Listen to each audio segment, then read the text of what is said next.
how do you explain when things don't go as we assume? Or better, how do you explain when others are able to achieve things that seem to defy all of the assumptions? For example, why is Apple so innovative? Year after year after year after year, they're more innovative than all their competition. And yet, they're just a computer company. They're just like everyone else. They have the same access to the same talent, the same agencies, the same consultants, the same media. Then why is it that they seem to have something different? Why is it that Martin Luther King led the civil rights movement? He wasn't the only man who suffered in a pre-civil rights America, and he certainly wasn't the only great orator of the day. Why him? And why is it that the Wright brothers were able to figure out controlled powered manned flight when there were certainly other teams who were better qualified, better funded, and they didn't achieve powered manned flight, and the Wright brothers beat them to it? There's something else at play here. About 3.5 years ago, I made a discovery, and this discovery profoundly changed my view on how I thought the world worked, and it even profoundly changed the way in which I operate in it. As it turns out, there's a pattern. As it turns out, all the great and inspiring leaders and organizations in the world, whether it's Apple or Martin Luther King or the Wright brothers, they all think, act, and communicate the exact same way, and it's the complete opposite to everyone else. All I did was codify it. And it's probably the world's simplest idea. I call it the golden circle.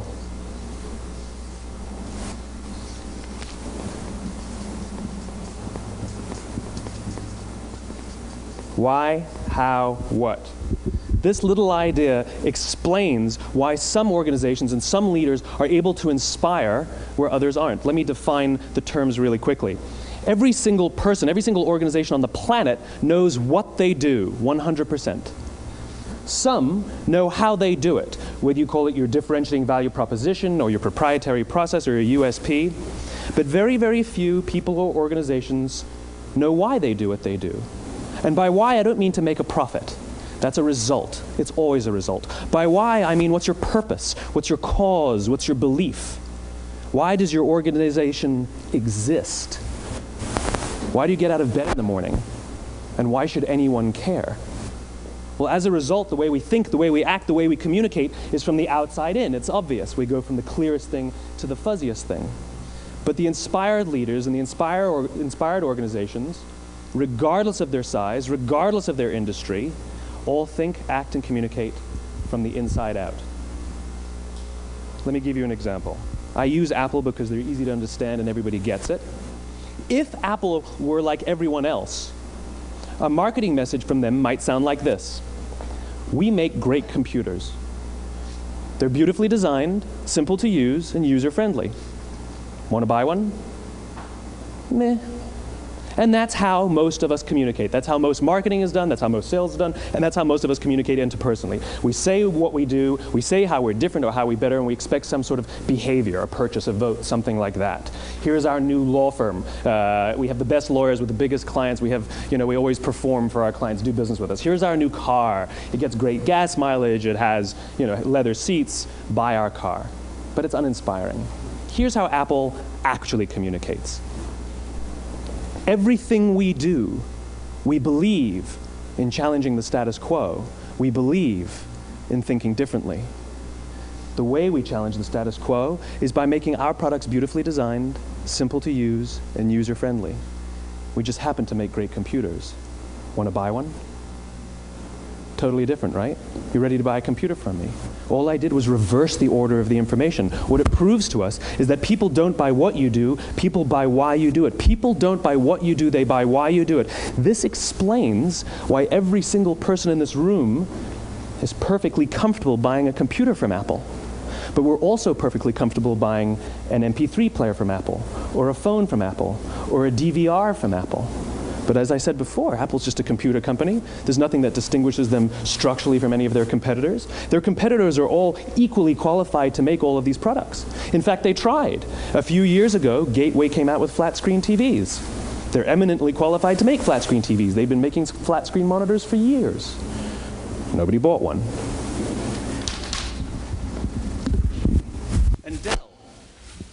Dell came out with MP3 players and PDAs.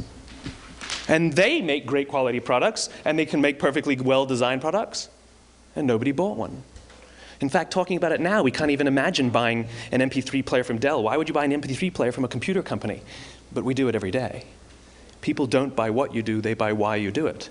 The goal is not to do business with everybody who needs what you have. The goal is to do business with people who believe what you believe.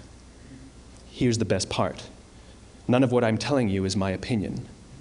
It's all grounded in the tenets of biology, not psychology, biology. If you look at a cross-section of the human brain, looking from the top down, what you see is the human brain is actually broken into 3 major components that correlate perfectly with the golden circle. Our newest brain, our Homo sapien brain, our neocortex, corresponds with the what level.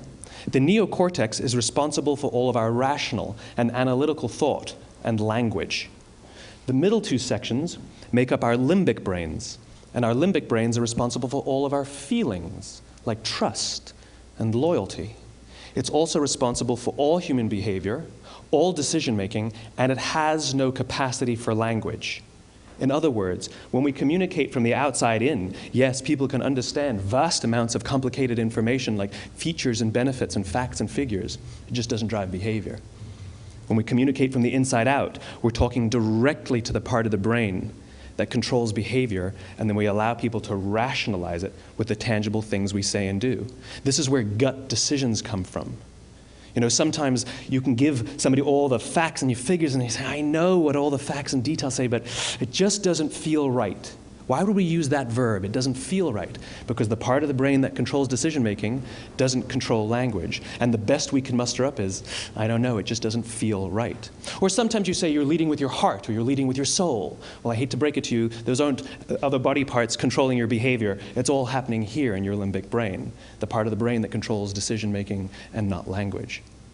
But if you don't know why you do what you do, and people respond to why you do what you do, then how will you ever get people to vote for you or buy something from you, or more importantly, be loyal and want to be a part of what it is that you do?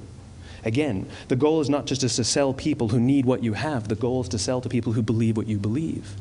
The goal is not just to hire people who need a job. It's to hire people who believe what you believe. I always say that, you know, there's, if you hire people just because they can do a job, they'll work for your money. But if you hire people who believe what you believe, they work for you with blood and sweat and tears. And nowhere else is there a better example of this than with the Wright brothers. Most people don't know about Samuel Pierpont Langley. And back in the early 20th century, the pursuit of powered man flight was like the dot-com of the day. Everybody was trying it. And Samuel Pierpont Langley had what we assume to be the recipe for success. I mean, even now, you ask people, why did your product or why did your company fail? And people always give you the same permutation of the same 3 things. Undercapitalized, the wrong people, bad market conditions. It's always the same 3 things. So let's explore that. Samuel Pierpont Langley was given $50,000 by the War Department to figure out this flying machine. Money was no problem. He held a seat at Harvard and worked at the Smithsonian and was extremely well connected. He knew all the big minds of the day. He hired the best minds money could find, and the market conditions were fantastic. The New York Times followed him around everywhere, and everyone was rooting for Langley.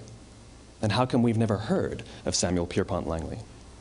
A few hundred miles away in Dayton, Ohio, Orville and Wilbur Wright. They had none of what we consider to be the recipe for success. They had no money. They paid for their dream with the proceeds from their bicycle shop.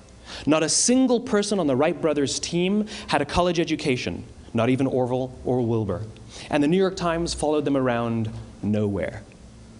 The difference was Orville and Wilbur were driven by a cause, by a purpose, by a belief. They believed that if they could figure out this flying machine, it'll change the course of the world.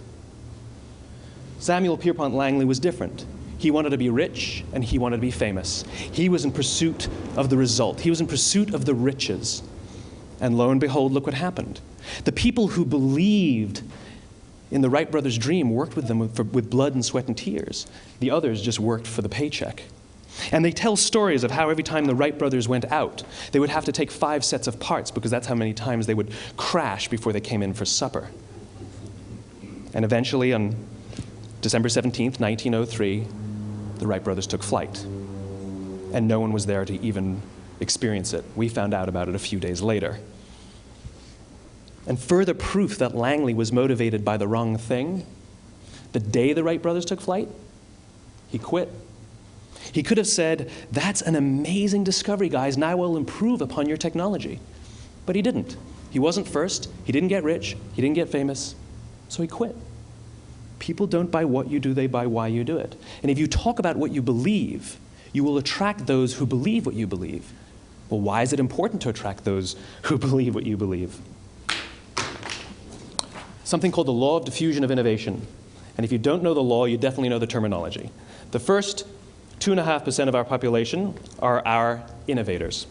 The next 13.5% of our population are our early adopters. The next 34% are your early majority, your late majority, and your laggards. The only reason these people buy touch-tone phones is because you can't buy rotary phones anymore. We all sit at various places at various times on the scale, but what the law of diffusion of innovation tells us is that if you want mass market success or mass market acceptance of an idea, you cannot have it until you achieve this tipping point between 15 and 18% market penetration, and then the system tips. And I love asking businesses, what's your conversion on new business? And they love to tell you, oh, it's about 10%, proudly. Well, you can trip over 10% of the customers. We all have about 10% who just get it. That's how we describe them, right? That's like that gut feeling, oh, they just get it. The problem is, how do you find the ones that just get it before you're doing business with them versus the ones who don't get it? So it's this here, this little gap, that you have to close, as Geoffrey Moore calls it, crossing the chasm. Because you see, the early majority will not try something until someone else has tried it first. And these guys, the innovators and the early adopters, they're comfortable making those gut decisions. They're more comfortable making those intuitive decisions that are driven by what they believe about the world, and not just what product is available. These are the people who stood online for 6 hours to buy an iPhone when they first came out, when you could have just walked into the store the next week and bought one off the shelf. These are the people who spent $40,000 on flat-screen TVs when they first came out, even though the technology was substandard. And by the way, they didn't do it because the technology was so great. They did it for themselves. It's because they wanted to be first. People don't buy what you do, they buy why you do it. And what you do simply proves what you believe. In fact, people will do the things that prove what they believe. The reason that person bought the iPhone in the first 6 hours, or stood in line for 6 hours, was because of what they believed about the world and how they wanted everybody to see them. They were first. People don't buy what you do, they buy why you do it. So let me give you a famous example, a famous failure and a famous success of the law of diffusion of innovation. First, the famous failure. It's a commercial example. As we said before a second ago, the recipe for success is money and the right people and the right marketing conditions, right? You should have success then. Look at TiVo. From the time TiVo came out about 8 or 9 years ago to this current day, they are the single highest quality product on the market. Hands down, there is no dispute. They were extremely well funded. Market conditions were fantastic. I mean, we use TiVo as a verb. I TiVo stuff on my piece of junk Time Warner DVR all the time. But TiVo is a commercial failure. They've never made money. And when they went IPO, their stock was at about $30 or $40 and then plummeted, and it's never traded above 10. In fact, I don't think it's even traded above 6, except for a couple of little spikes. Because you see, when TiVo launched their product, they told us all what they had. They said, we have a product that pauses live TV, skips commercials, rewinds live TV, and memorizes your viewing habits without you even asking. And the cynical majority said, we don't believe you, we don't need it, we don't like it, you're scaring us. What if they had said, if you're the kind of person who likes to have total control over every aspect of your life, boy, do we have a product for you. It pauses live TV, skips commercials, memorizes your viewing habits, etc., etc. People don't buy what you do, they buy why you do it, and what you do simply serves as the proof of what you believe. Now let me give you a successful example of the law of diffusion of innovation. In the summer of 1963, 250,000 people showed up on the Mall in Washington to hear Dr. King speak. They sent out no invitations, and there was no website to check the date. How do you do that? Well, Dr. King wasn't the only man in America who was a great orator. He wasn't the only man in America who suffered in a pre-civil rights America. In fact, some of his ideas were bad. But he had a gift. He didn't go around telling people what needed to change in America. He went around and told people what he believed. I believe, I believe, I believe, he told people. And people who believed what he believed took his cause and they made it their own, and they told people. And some of those people created structures to get the word out to even more people. And lo and behold, 250,000 people showed up on the right day, on the right time to hear him speak. How many of them showed up for him? 0. They showed up for themselves. It's what they believed about America that got them to travel on a bus for 8 hours to stand in the sun in Washington in the middle of August. It's what they believed, and it wasn't about black versus white. 25% of the audience was white. Dr. King believed that there are 2 types of laws in this world, those that are made by a higher authority and those that are made by man. And not until all the laws that are made by man are consistent with the laws that are made by the higher authority will we live in a just world. It just so happens that the civil rights movement was the perfect thing to help him bring his cause to life. We followed him not for him, but for ourselves. And by the way, he gave the I have a dream speech, not the I have a plan speech. Listen to politicians now with their comprehensive 12-point plans. They're not inspiring anybody. Because there are leaders and there are those who lead. Leaders hold a position of power or authority, but those who lead inspire us. Whether they're individuals or organizations, we follow those who lead, not because we have to, but because we want to. We follow those who lead, not for them, but for ourselves. And it's those who start with why that have the ability to inspire those around them or find others who inspire them. Thank you very much.